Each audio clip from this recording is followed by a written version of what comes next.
let's get one thing clear. It is never acceptable to comment on somebody's weight and make assumptions about their lifestyle. I don't care if you know them or if they are a stranger. It is never okay to unsolicited and unprompted make comments of any kind. So I had a group of cyclists come in. They are bicycling on the C&O Canal. I get lots of people who do that. There were like 8 of them, all very nice, super sweet. We were laughing about how this is a Hallmark bakery, and we need to get Hallmark to do, one of their movies here. Or one of the guys said, or should it be a murderer, one of their murderer she baked things. Anyway, the gentleman who came in last with them, who I guess is like driving to their checkpoints but not cycling the path, the first thing that he says to me is, do you make enough money to survive here? First of all, it's none of your damn business. Second of all, I was raised in the 90s and with decent human beings as parents. I was taught you never go in. I would never ask how much somebody makes, ask what their rent is a month, which he asked me, ask what other people pay in rent. That is none of your business. I can't imagine walking into a business and saying that. Then, I don't know how the conversation got here, but he was bringing up religion and politics, and I don't talk about those things in my business. I don't put them on my business page. I don't put them on my personal page. It is not something that I do. I was uncomfortable with it, but I'm being very polite, and I'm smiling, and I'm nodding, and somehow, I don't know how we get here, he looks at me like that, and he says, wait, I want to get it right, so I wrote it down. You gotta lose the weight because not even the best pharmaceutical drugs are going to be able to help keep you alive past 70. You have to help yourself at some point.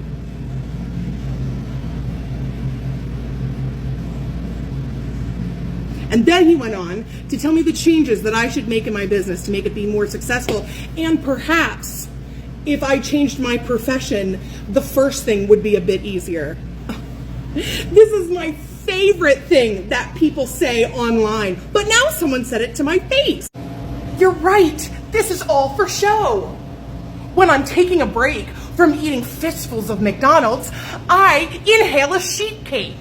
I should just change my profession. You're right. I put my house and my car up as collateral and took out small business loans so I could sit in a beautifully decorated place, work over 60 hours a week, nonstop with very little breaks, and eat sheet cakes. Because that's how I got this way. That must be what it is. And it leads me into my next videos that I'm going to do is things that anyone who's fat is not allowed to do. Things we're not allowed to do or say or be on the internet or apparently in real life. Sorry for the outburst, but it was needed. I hope this video gets 100,000 views. And don't worry, I'm not in the creator fund. I'm not looking to make any money on anything. But I think it has to be shared. It is not acceptable to talk to another human being that way. I didn't ask for your opinion. I didn't ask for any advice. You unsolicited and unprompted in the span of maybe 6.5 minutes did all of this, and it is not appropriate. I don't want to live in a country or a world where this is how we treat people. I don't want to have to beg or hope that the people who come in will give me grace or will be kind or will talk to me like a human being. I am a person, a living thing. My heart beats like yours beats, okay? I do not deserve to be treated like some disgusting monster gremlin by anyone from a doctor or a influencer or celebrity to Joe Schmo here from the West Coast. I'm a person and I deserve respect. I was nice and polite because this is the battle I feel. I am not just a person, okay? I'm a business owner. I am a representative of my own brand, of this community that I love and be a part of. So I need to be a certain way. I need to be a decent person. But it is unacceptable to speak to anyone like that and to have anyone speak to you that way. So if you are not in the position of me, please speak up for yourself if someone ever says anything like that.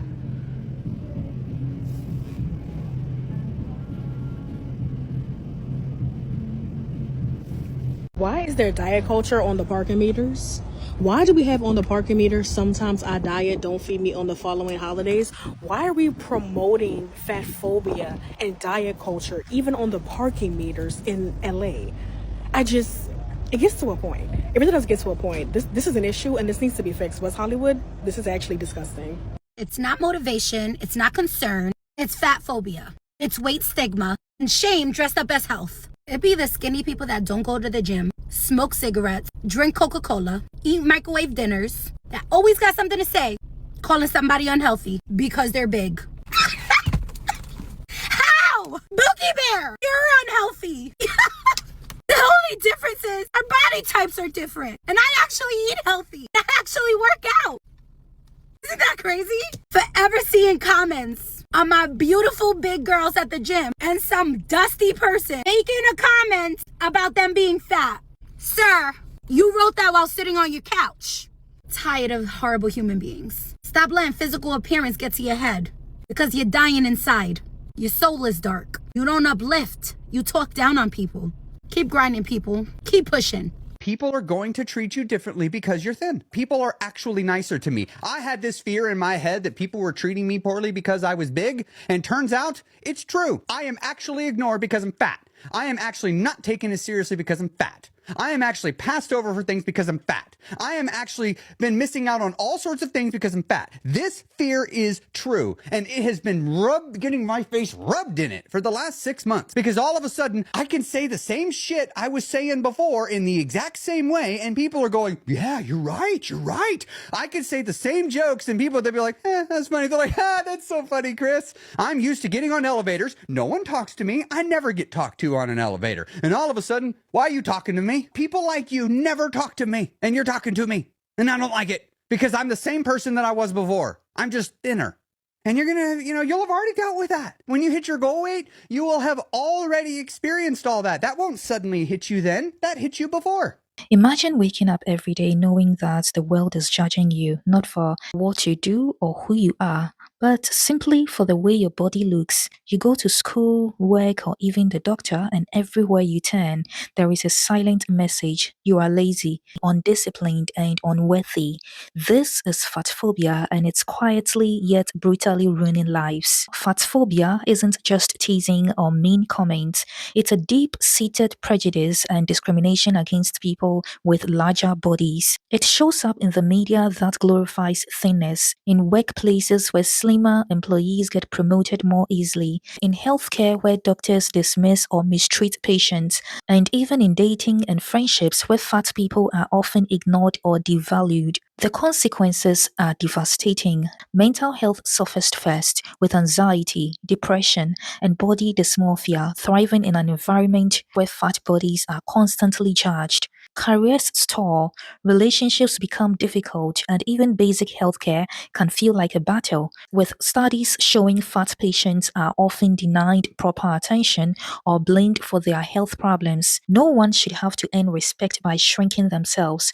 Everybody deserves dignity, care, and fairness. Please do well to subscribe, like, comment, and share. Let's continue.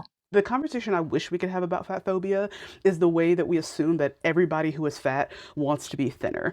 And that's not always true, and I'm going to use myself as an example. I am a fat person, I exist in a larger body, and that's actually a thing that I really love and value about myself, right? Like, being a fat person is part of my praxis, it is part of my lived experience. I'm a part of the fat community, right? Like, but fat phobia inherently builds in this assumption that, like, people like me want to be smaller, right? And that's just not true. And I value and recognize that some people do want to be smaller, right? Like, that's great. That's your own individual experience, but I don't want to be, right? And so, like, when we are talking about how we want to undo fat phobia and make society friendlier for fat people, right, there's always this assumption. It's like, well, you could just be smaller. And it's like, well, what if I don't want to be, right? Like, what if my fat identity is a part of who I am, and that's the thing that I value, and I don't want to change that about myself?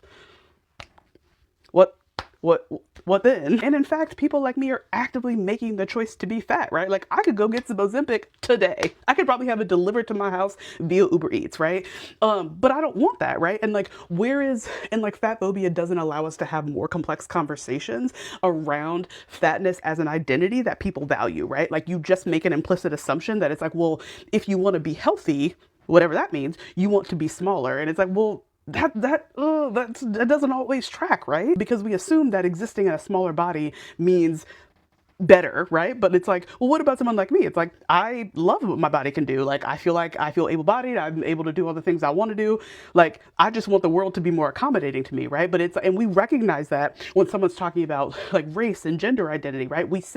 We understand that like the world, that people should not have to change this individual thing about themselves. The world needs to change, right? But like for some reason, well, actually I know the reason, fatphobia, right? We're never able to have a more like complex and nuanced conversation. And like, it's always just so frustrating.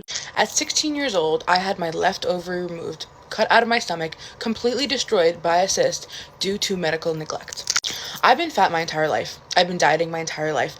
My first thoughts from when I was a kid were of hating myself, hating my body, hating my life, dieting, wishing that I could be normal like the other kids. I was on diets, I was on medications, I was doing trainers. I spent my entire youth dieting, hoping, wishing, and praying that I would be thin. There was periods of time as a kid that I didn't want to be alive because I was fat, and I thought there was no way out. There was nothing that I could do, right? At about 14, 15 years old, I discovered body positivity, and that was the first time Tess Holliday was the first person I think I ever saw exist in a fat body that made me realize, oh, you're allowed to be fat and happy. You're allowed to exist in a fat body and not hate yourself and not have to lose weight to have a happy life. I didn't know that before. My entire childhood was filled with doctors, with family, with everyone in my life telling me I had to lose weight. I had to lose weight. I didn't know that it was an option to just be fat. So when I discovered body positivity, it changed my life, truly. Around 15, 16 is when I started my platform, Fat Feminist, and since then, I have gotten more educated, more informed, and even further in my beliefs of not just body positivity, but fat liberation in general. I think that everyone deserves to be treated well and with respect, regardless of their size.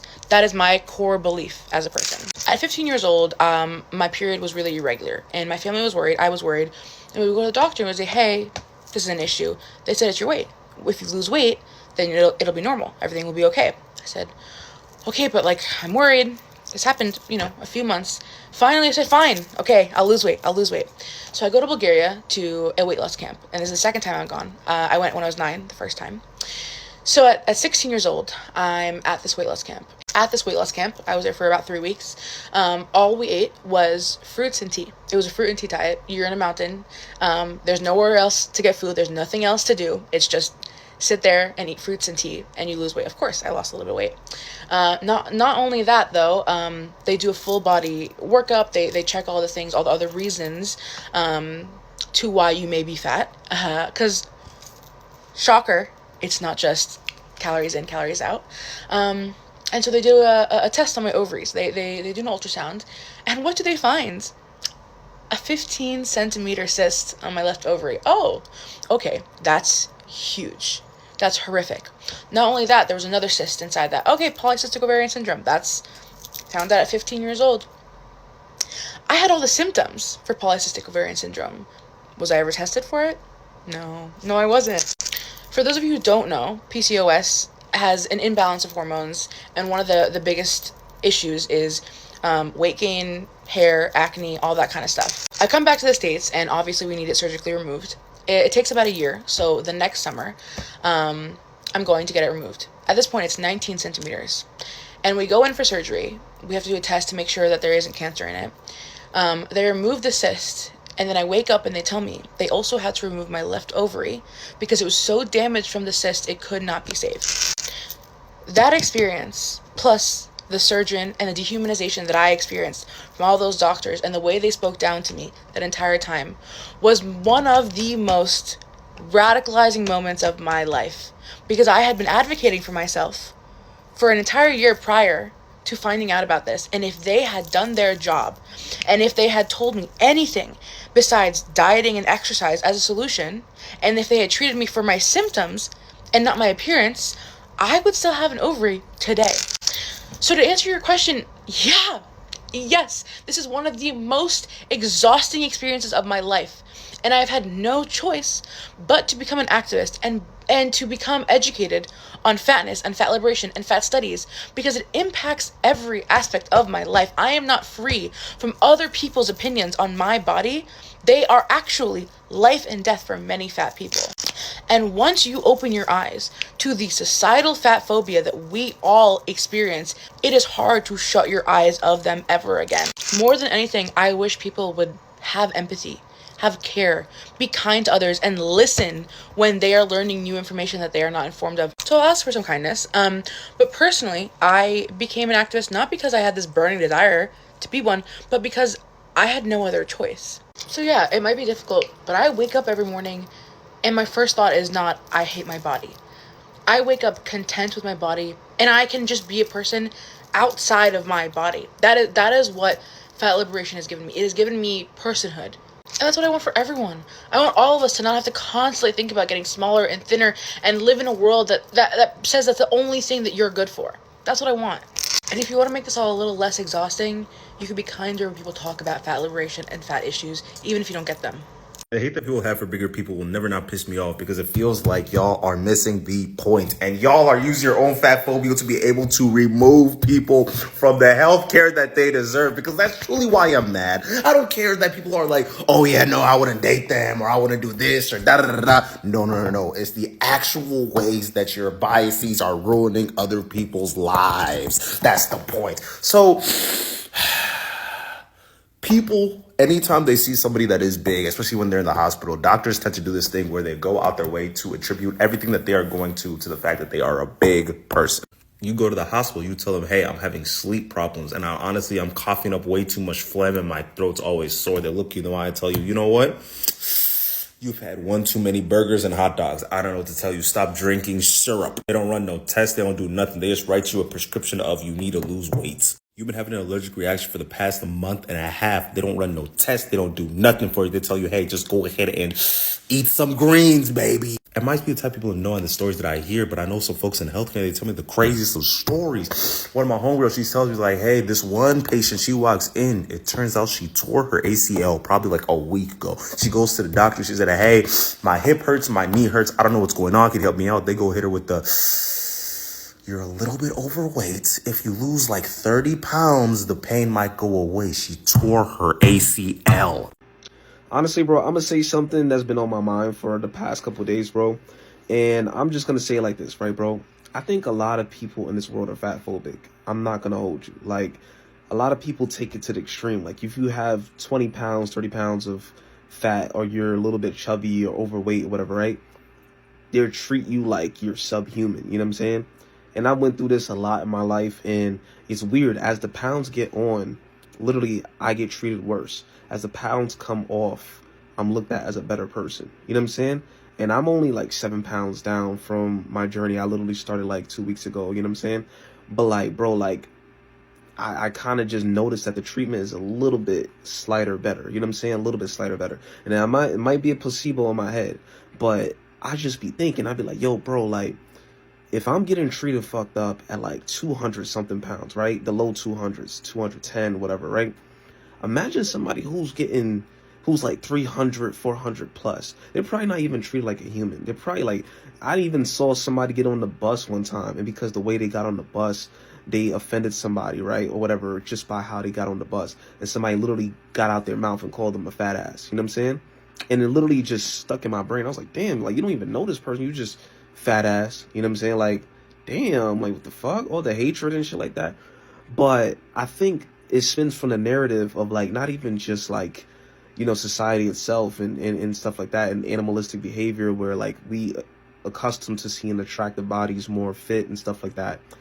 But I think it really stems from a deep-rooted hatred. Like, I think it really is a borderline, almost like classism, similar to, like, how racism is. You know what I'm saying? Like, to where, like, if you're not fit, you're not it. You know what I'm saying? Like, if you're not in that category of being, you know, conventionally fit or handsome, or, you know, because usually, let's break it down, bro. Conventionally handsome or conventionally beautiful or whatever, this and that, right? Usually just stems from your body weight, if you really think about it, right? The more that you get, like, you get to like 17 to basically the lower end of like 10% body fat, whatever, right? You're basically in that range where you're attractive. You know what I'm saying? And nothing has changed. Like I can say this for myself because I lost 66 pounds back in 2021, right?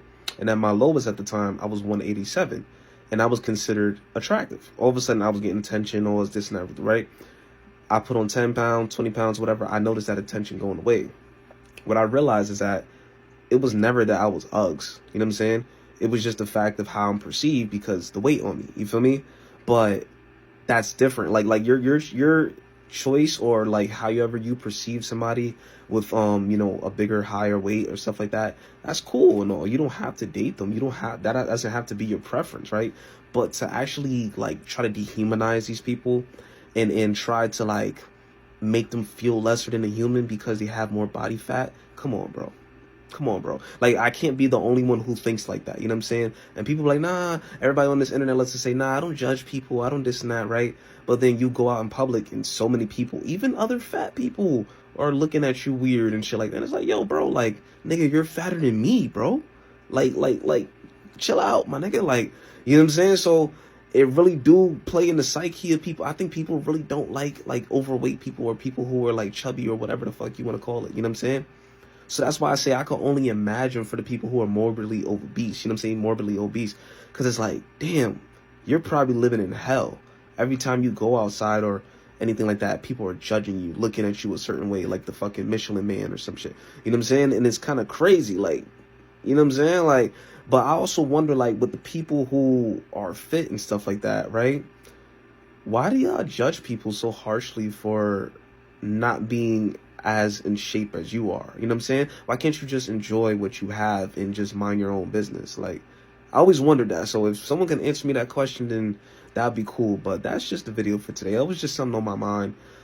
As somebody who like went through this whole mental warp shit, like, it doesn't phase me anymore. So when people kind of give me certain looks, I'm like, all right, whatever. In a few months, I'm probably gonna look more better than most of you niggas anyways. You know what I'm saying? So it is what it is. But the thing is, right, while I'm going through this journey right now, and I'm kind of like clocking it, how people are treating me and stuff like that, I'm like, bro, like, are you really, like, is it really that bad that my weight bothers you? That's kind of fucked up. That's kind of crazy. That's has more to do with you than it has to do with me. So that's the video for today. I hope, you know, it resonates with somebody. And yeah, I just need some answers, bro. Like, why do y'all niggas be doing this shit? But peace. Fatphobia persists because society teaches us to equate thinness with beauty, success, and discipline, and social media and casual jokes reinforce the idea that fat bodies are less than. But the good news is that these biases are learned, and learned biases can be unlearned. We can stop fatphobia by recognizing our own prejudices, challenging harmful ideas when we see them, supporting body diversity in media, schools, and workplaces, and treating everyone with respect regardless of size, because dignity is not measured by a number. Speak up, stand up, and remember, a person's body does not define their value. Today, we can create a world where everyone, regardless of size, feels safe, respected, and free to live without fear of judgment. In conclusion, fatphobia is not a personal failure, it's a social problem. It harms mental health, limits opportunities, and teaches people to hate their own bodies simply for existing. No one should have to earn respect by shrinking themselves. Everybody deserves dignity, care, and fairness. By questioning harmful beliefs, speaking up against discrimination, and choosing compassion over judgment, changing this culture starts with us. We can make real change. Let's do better together. Thank you very much for watching. If you love this video, please do well to subscribe, like, comment, and share. Thank you, and do see you on the next one.